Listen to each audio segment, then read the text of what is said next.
1,000 shows, and Brownie tells me it all started with this guy. Guest number one in the history of this program, live in this studio, was Fox college football analyst Joel Klatt. He's always been one of our favorites, so much so we made him guest number one, and here he is on show number 1,000. Hello, Klatt. How are you?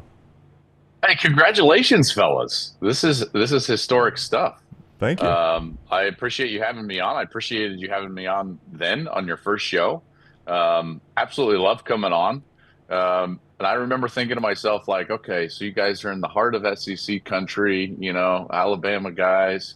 The hell are you putting me on first for your show? Do you guys want this to succeed? Because you love the SEC. Did we bother you on vacation? Are you at Big Ten Media Days in Vegas? Are you somewhere in the West, out west somewhere? That's not Vegas. I've stayed at some bad hotels in Vegas. That ain't one of them. I'm currently about to shoot some promo stuff for the Graduate Hotel because they're going to be coming on as they're a Hilton property, and Hampton by Hilton has always backed my show, and so they're moving that into the Graduate, and so I'm here in Eugene, Oregon, about to shoot some promotional stuff. Yeah, that looks good. Those Graduates are really cool. Yeah. I've stayed in Nashville, Oxford, Mississippi, and one other. I can't remember the other one I've stayed in. Don't we have one in Auburn, too? I believe we do. I think there was one in Auburn. There isn't in Tuscaloosa, I don't think. Yeah, but I've stayed in Nashville, Oxford, and one more of those. Knoxville. There you go. They're cool hotels, yeah. Hey, so Oregon facilities, I mean, where are Oregon facilities with everyone else's? I know they're different, right? I've never seen them personally. Yeah, so it's like talking about Tiger Woods and golf. You just have to put it outside and then okay, now who has the best facilities? Oregon's got the best facilities, and everyone tries to claim that they do, but Oregon does. They're actually expanding. They're doing more. They're building more, and that's going to be even more impressive. They're currently building a new indoor facility because one is clearly not enough. We all knew that. And expand off of what was already the best building in college football. So Oregon continues to move forward. I would suspect them to actually do something to the main stadium here in the next 5 or 6 years, which would be pretty cool. Wow. It'd be nice if they built a trophy case. You gotta have trophies to put in it, right? I mean, that's so true. That was so good. Yeah. Listen, I'm not arguing that. I'm not an alum. I mean, but yeah, that was excellent. Because as you guys know, I mean, uniquely being down there, when in the absence of championships, you just have to throw out propaganda packets. So it's we need the hardware here to start backing things up. That's right. Yeah, that's right. Big Ten Media Days was all about the SEC. There's no reason for Dan Lanning ever to leave there. I always thought he would come back and coach in the SEC someday. I don't think he will. Yeah. He might. No, I don't want to say he won't. I've talked to Dan about that specifically, just because Oregon was on that track where they kept hiring people that you would think from the outside had stronger ties elsewhere, whether it was a conference in the SEC or, Willie Taggart in Florida, Mario Cristobal in Miami, things like that. And so the Lanning hire at the outset, I was like, man, did they just fall into the same trap? But Dan has every resource he can possibly want up here. He's been able to recruit really well. And I think this is the big one. His family loves it here. His kids love it here. So I think that's a big point. Like I said, I don't know what the future holds. But at least for now, I feel like he's pretty good. Yeah. And you know this better than our listeners or we do, but around the country, Dan Lanning and his family can do things in Eugene and be Dan Lanning and his family. Kalen DeBoer can't go out in Tuscaloosa. Kalen DeBoer's family can't go out in Tuscaloosa. It's a different way of life in the Big Ten than it is in these small college football towns in the SEC. Well, see, you made it a conference thing, but yeah, I mean, I think that's a Eugene thing. But I don't think that Ryan can't do that in Columbus.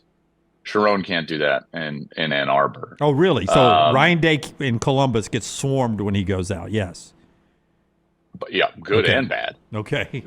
You know what I mean? Yeah. I mean, that's been a real point of, I don't want to say contention, but like that's been an issue there over the last couple of years as they've had top level success and yet, have lost to Michigan 4 times. That's been a tough deal in terms of where their kids go to school and everything. So I don't want to say it's just region specific. I do think it's probably just like individual location specific. And here in Eugene, yeah, you have a bit of autonomy to your life and your family's life that maybe you don't have other places. And more specifically, that you don't have other places that also can win at the top level. Yeah. So, I think that's an important piece for Dan up here in Oregon. But I got to tell you guys, like every day I start, you start reading everything and you read about college football. And again, it's like Trump's executive order, and we're still just like talking about this executive order, NIL. What's this college football? I cannot wait for the season. Like, can we get to football games? Because this is, I think, going to be a great opening weekend. We've got some incredible games, and I can't wait as you guys are now, flying past 1,000 shows and having remarkable success. Like, I think this could be as good of a college football season as we've ever had. And we're coming off of one that I thought was as good as we've ever had. Okay, let me set this question up with saying, I respect you as much or more than anybody in college football. But you've got Penn State winning the national championship. We know Time out. I don't have them winning. I don't have them winning anything. Oh, I thought you had them winning the national championship. Okay. I mean, that was like a post-spring, like top 25 before. Yeah, no, I haven't done like, let's see, what is today? The 25th, Friday, July 25th. Okay, so August 4th, I will be dropping my official preseason top 25. And then after that, Lance, I will actually do an episode on my show where I fill out a bracket. And I will be making picks preseason for who I think is not only going to the playoff, but how that bracket I feel like is going to roll through. Okay, so let me ask you, there are other people that have Penn State winning a national championship. Is there a possibility once you fill this thing out, Penn State is your national champion? There's a possibility. I think that you do have to look at, I'm a big believer in cycles in this sport. And what we've seen now over the last couple of years is that I feel like there's a cycle starting where different things are being valued than what they were, 6, 7, 8, 9, 10 years ago. So 10 years ago, if we're talking about the heat of like the Clemson, Bama, and then Georgia kind of reign over college football, it was just recruiting. How could you stockpile as much talent as you probably could, as your starters, your backups, and those teams that were winning and playing for national championships were vastly better than even the 5th and 6th place best team in college football. Vastly. I think you would agree with that, right? Like the separation of talent, it was all jammed into just very, very few places. Okay, so now all of a sudden, post-COVID, post-NIL, transfer portal, that talent has dispersed because the motivation for a really good player is to get on the field so that he can make more money. So it doesn't pay anymore to pay at Alabama or Georgia or Clemson as a backup and just wait your turn when you can go somewhere else. So now what you're seeing is I think there are a large group of teams that can actually win the national championship. And when you derive some amount of parity, not a ton, but some amount of parity, let's call it 8 to 12 teams that maybe have a chance at winning a national championship versus 3, then what you have is, I think that other factors interplay. And one of the factors that has clearly entered play here is experience.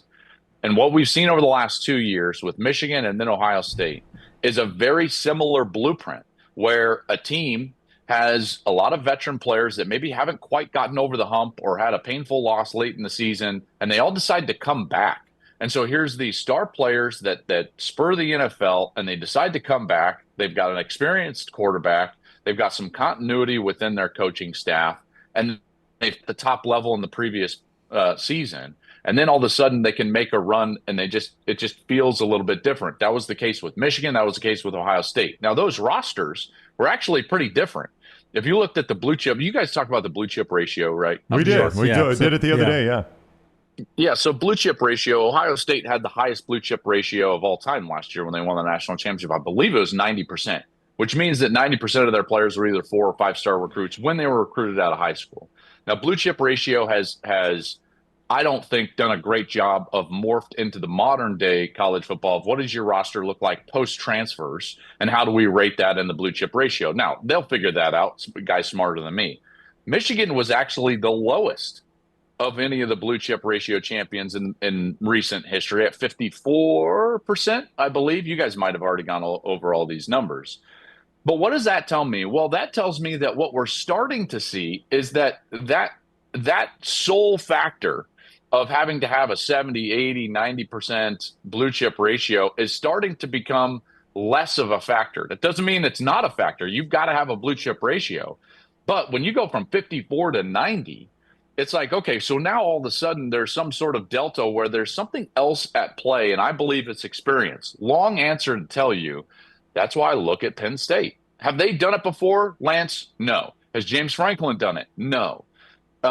Do I believe unequivocally that they will? Absolutely not. But they fit the blueprint. And they've got all these guys coming back, both of the backs, Katron Allen. He's a terrific back. Nick Singleton, he's a terrific back. Aller, they've got the coordinators. They bring in Jim Knowles as the defensive coordinator. Deny Dennis Sutton. They've got a schedule that looks like they're going to be there. So now it's just a matter of did they improve their wide receiver core enough to go and win a big game?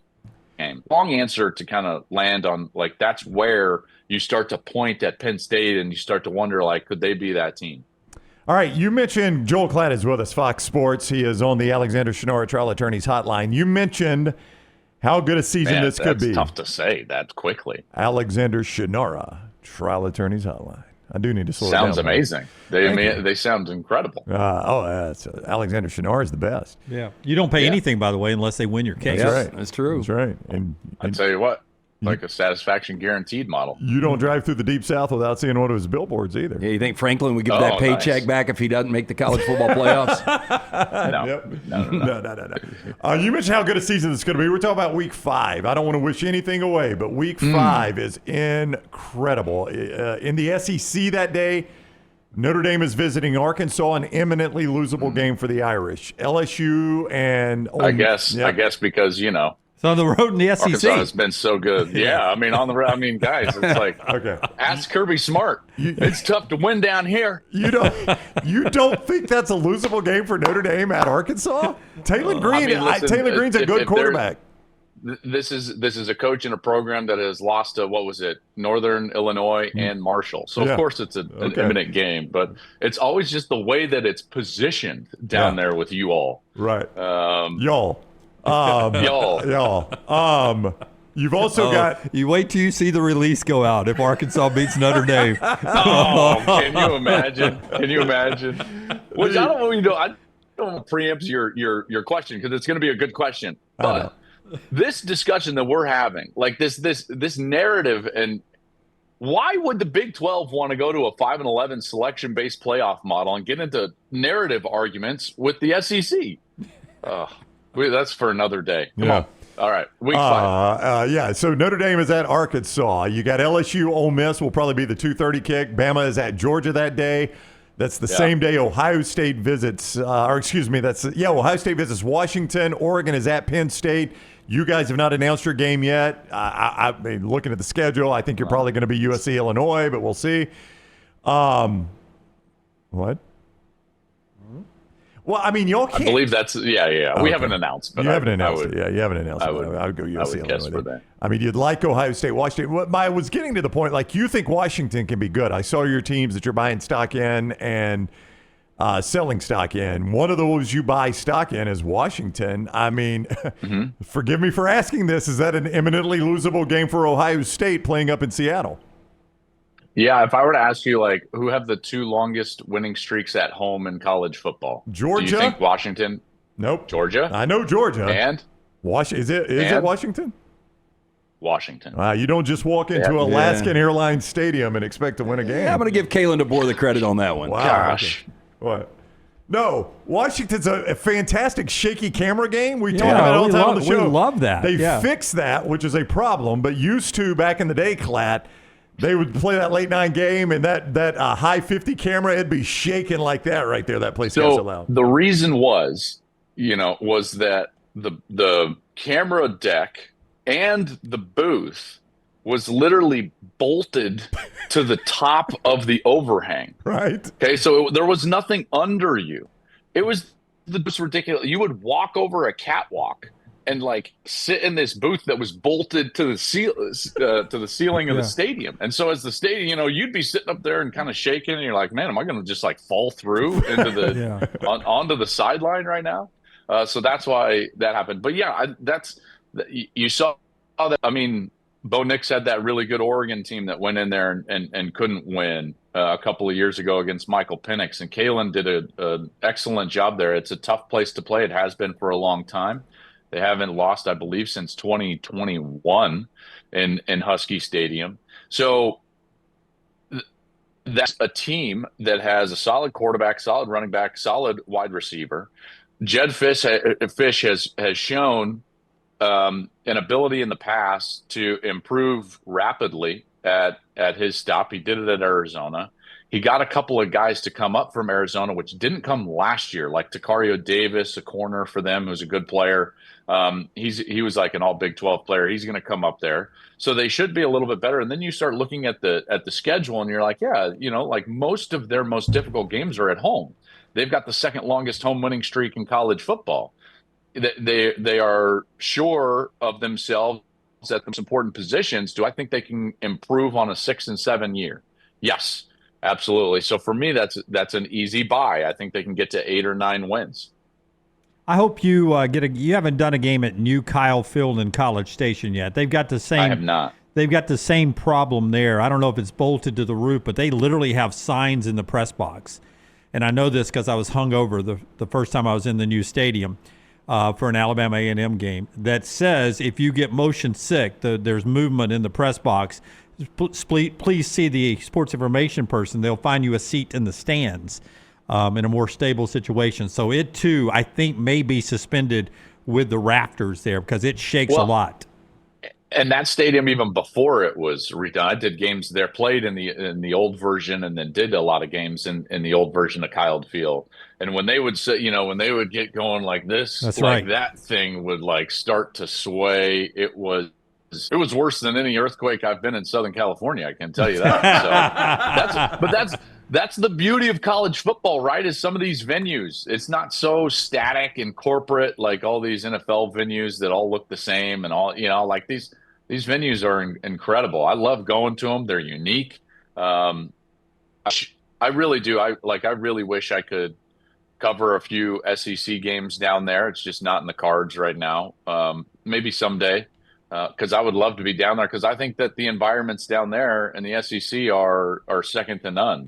They're outstanding, and I'm sure that they have their uniqueness, just like Biggs and the Shoe and Happy Valley and Eugene here with Autzen Stadium and Husky Stadium. So I would love to do that. So Rhett Lashlee doesn't really respect the depth of the SEC, but if we're talking about quarterbacks, at least on paper, it looks like a really deep, talented group of quarterbacks in the SEC. If I asked you, you can only have one quarterback for the entire season going into it, sight unseen, who is that guy? Cade Klubnik. No. From the SEC? SEC. Oh, we haven't adopted. They haven't gotten Clemson yet. Yeah. Clemson and North Carolina on the back burner right now. Not yet. I would agree with you on Klubnik, but SEC.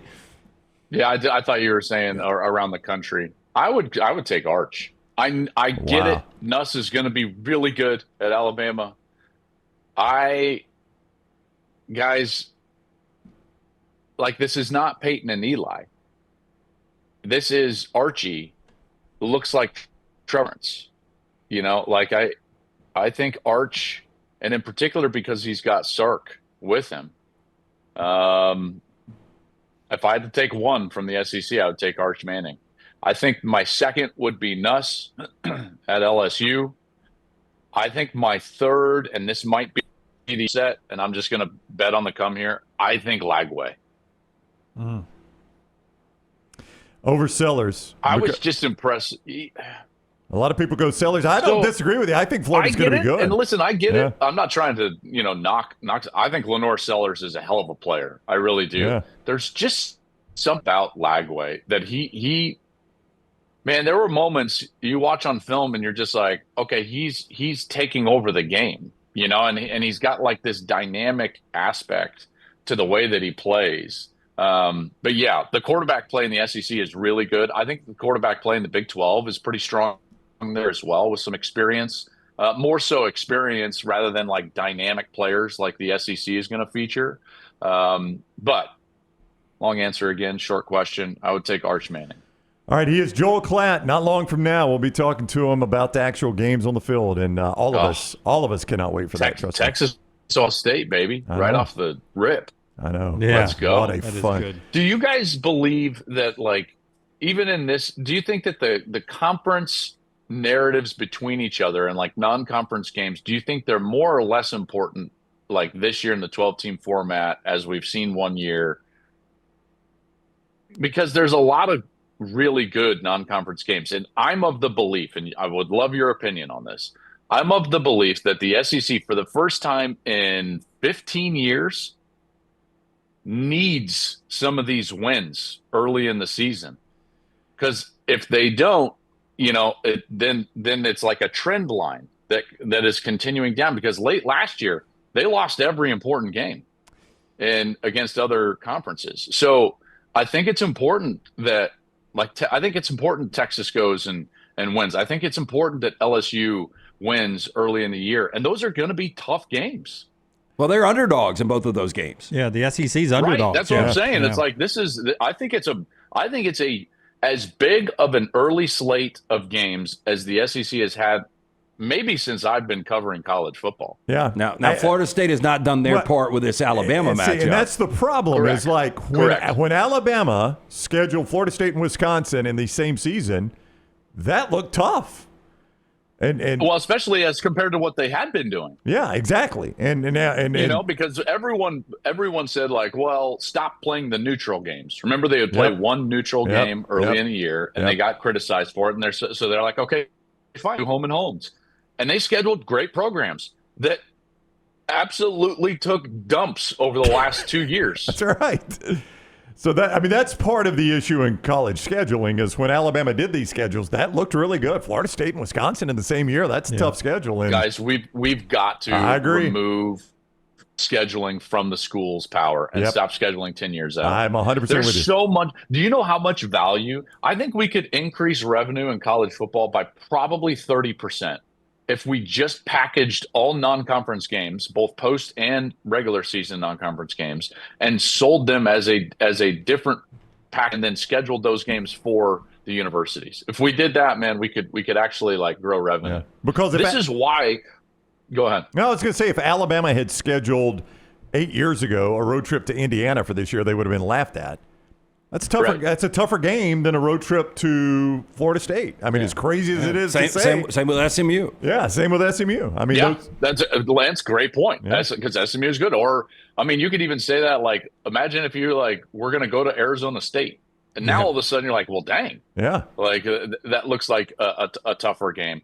But this is that inefficiency that I was just talking about. The fact that there is 30% of a revenue bump up there. The fact that all these schools are fat by 50% with, how many senior associate athletic directors, because they couldn't show a profit before this era of where we're actually sharing money with the players. This is why private equity is sniffing around college football, because of the vast inefficiencies between where the revenue is at and where all the fat is at in operation. All right, tell Dan Lanning we said what up, and enjoy your stay in Eugene. Hey guys, congratulations on 1,000 shows. You guys really are so fun to be on with. I enjoy it thoroughly. Your listeners are incredible in their feedback on social media. I really do appreciate it. And congratulations. You guys are some of the best. God bless you guys. Yeah, thank you, Klatt. Love you, buddy. We'll see you soon. God bless you, man. Thank you.